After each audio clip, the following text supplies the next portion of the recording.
Hello children, this is Dr. Mini Dhawan and today I'm back with the topic CBSE Class 9 Chapter 2 Economics, People as Resource.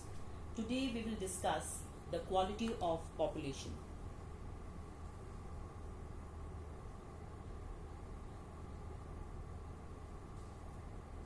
The quality of population depends upon the literacy rate. Health of a person is indicated by life expectancy and skill formation acquired by the people of the country. The quality of population ultimately decides the growth of a country. A literate and healthy population proves to be an asset. Now, three indicators are there which tells us about the quality of a population of a country, and they are education, health and employment. First, we are going to talk about education. What is the role of education? See, education, as you know, is a very important component of human resource development. The development of society or the growth of the society largely depends on its education system. This is shown in the policies of the government also. In 1951, only 0.64% of GDP was used for education, but this figure rose to 3.11% in 2011 and 12. Its impact is visible on literacy rate also. Literacy rate rose from 18% in 1951 to 74% in 2010-11. Kerala right now is the highest literary state. Highest literacy rate is there in Kerala with 93.9%, and Bihar is having the lowest literacy rate of 63%. Now, there is variation in literacy rate on the basis of gender also. Male literacy rate is around 16.6% higher than that of females. Now, what are the advantages of education? We will discuss that. Like, we have seen that education, it helps individual to make better use of economic opportunities which are available before him. It also, education and skill, they are the major determinants. I would say they are the major deciding factors of earning for any individual. It opens new horizons for individual. It gives new aspirations and it develops values of life. Education contributes towards the growth of society also. It enhances the national income, cultural richness, and increases the efficiency of governance. Literacy is not only a right which is given to the people, it is also needed if the citizens are to perform their duties properly, or if they are supposed to use their rights. So they should be aware, they should be educated enough to do so. So now we will see what steps have been taken by the government to ensure education to the people of the country. Now lot of steps have been taken by the government to promote universalization of education. Now, universalization means that education is made available to all. We have a right to education, RTE, which provides free and compulsory elementary education to children of 6 to 14 years of age. So, this is something which was done by the government. Later, Navodaya Vidyalaya, they have been set up in each of the district to provide quality education. Now, vocational streams, they have been developed to equip large number of high school students with occupations related to knowledge and skills.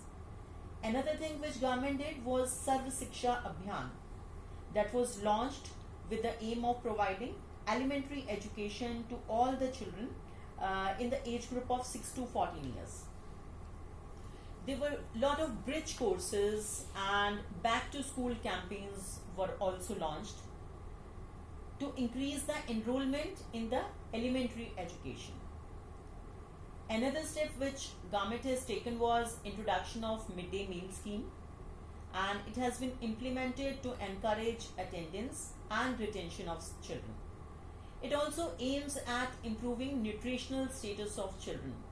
When children are going to school, they get a midday meal provided by the government, and we have seen that there is a large difference which is noticed across different sections of the population in the literacy rate. Literacy among males is higher than females. There are regional variations also, variations in rural and urban areas. So, whom we call literate? See, according to census of 2001, a person aged 7 years and above who can read and write with understanding in any language is treated as literate. Now, in 11th 5-year plan, the promotion of education was there. 11th 5-year plan, it attended to increase the enrollment in the higher education of the 18 to 23 years age group from 9 to 15% by the end of the plan period. The strategy, it focused on curriculum modification, means modification in the syllabus, and vocationalization, stressing the use of IT, information technology. So the plan also focuses on distant education. So a person who is educated can be an asset for the society. Likewise, now we'll be talking about health. A healthy person proves to be an asset to the society. This is the second indicator of population, of the quality of population. The health of a person helps him to realize his potential and ability to fight illness. An unhealthy person becomes a liability for an organization, whereas a healthy person, I've already told you, is an asset. Health does not mean survival only. It involves not only the physical fitness of the individual, but also his mental, economic, and social well-being. Good health increases the efficiency of a worker and his learning capacity also. Improvement in health status of population has been the priority of the country. Our national health policy aims at improving the accessibility of healthcare, family welfare, and nutritional services with a special focus on underprivileged segment of population.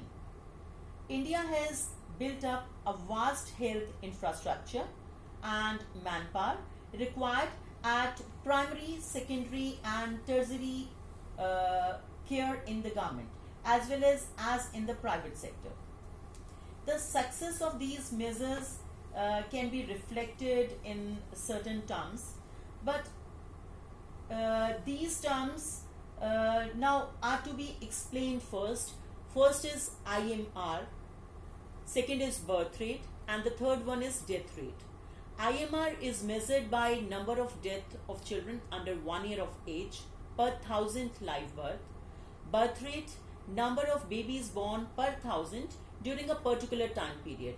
And death rate is like number of people who die per 1,000 people during a particular time period. So now life expectancy, it has increased. We were talking about certain measures which reflects that national health is improving. So life expectancy, it has increased over 65 years in 2011 to 69.5 in 2019. Infant mortality rate, or IMR, has come down from 147 in 1951 to 75 in 2000 and just 33 in 2017. Death rate has also dropped down from 8.7 during the same duration of time to 7.2 in 2019.